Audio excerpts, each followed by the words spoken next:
Welcome to Module 6, where we will be discussing the DeFi ecosystem.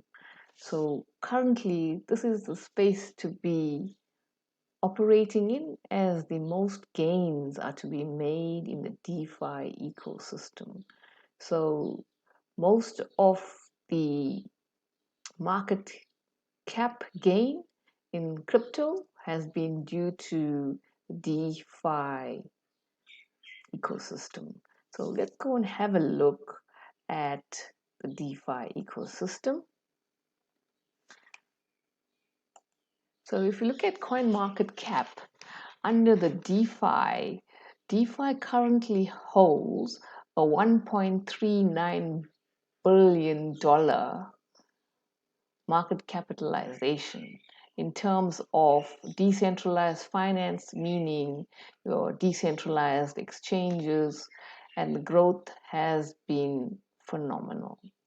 So primarily on the DeFi ecosystem, most of it sits on the Ethereum network. So 80% of this value is sitting on the Ethereum network.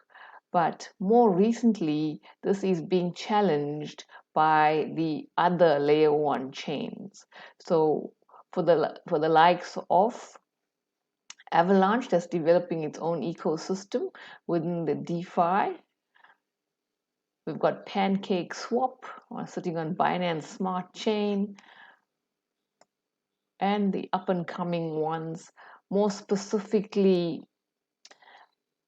like we've had a phenomenal growth of Yearn Finance, which is based on the Ethereum ecosystem, but an equivalent to that is Radium that sits on the Solana network. So most of the opportunity that is to be had is from the up and coming layer ones. So you can see currently the market capitalization of Radium is sitting at just under $1 billion, sitting at 996, whereas Yearn Finance is sitting at $1.2 billion.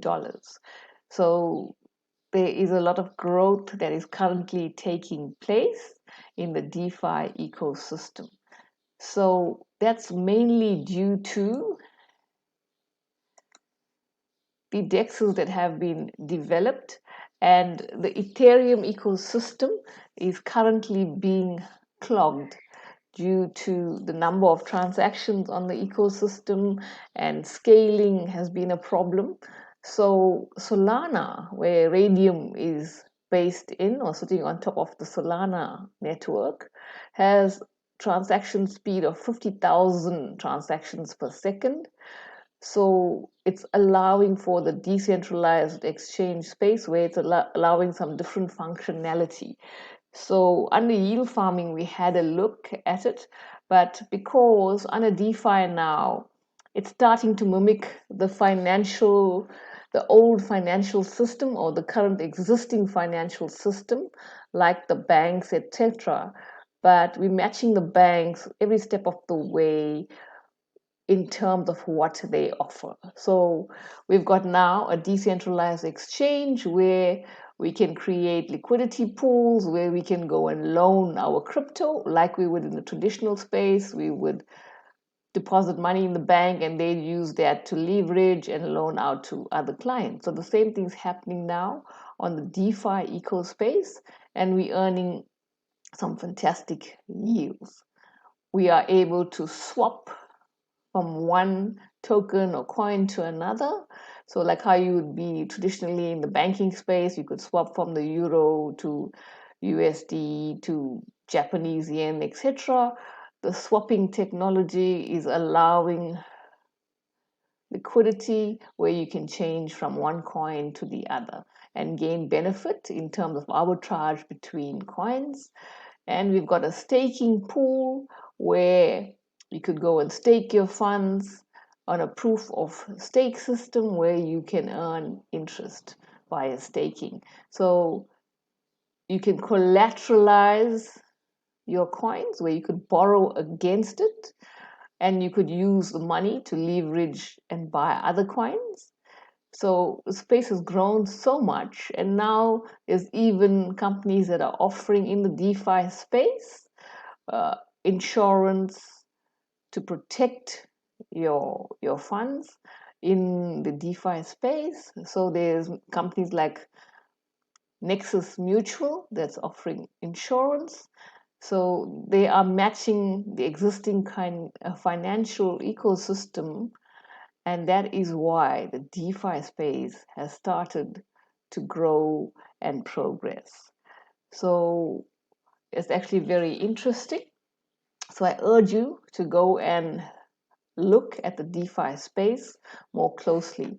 So we're going to have a little bit a look at the tokenomics that that can help us a little bit to decide on how do we go about investing in certain coins. So you might ask, why is Yearn Finance sitting at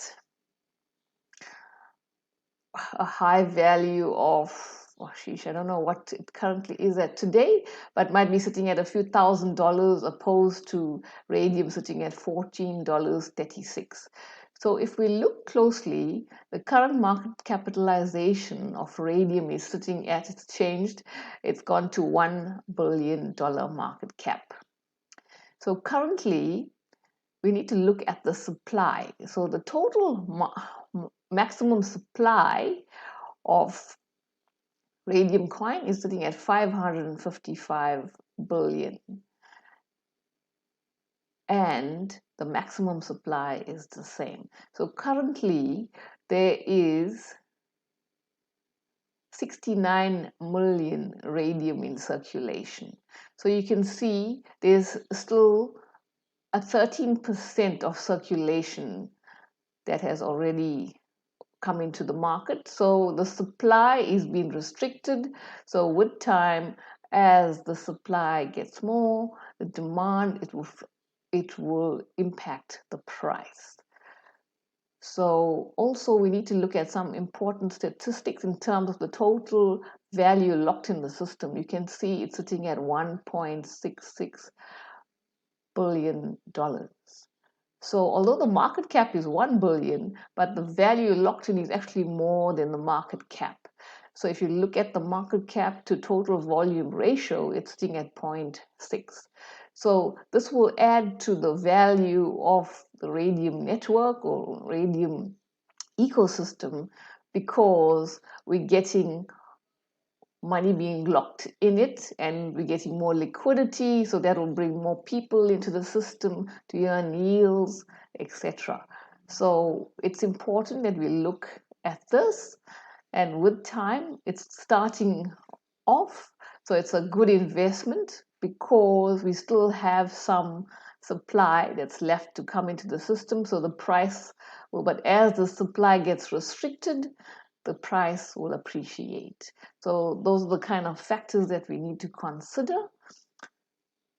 So you can have a look at the gains. So if you have a look, the return on investment on Radium, all-time low was 1.57. So 3 months ago, it's grown 809%. So there's a lot of value to be gained in the DeFi ecosystem. It's grown 8-fold since 3 months ago.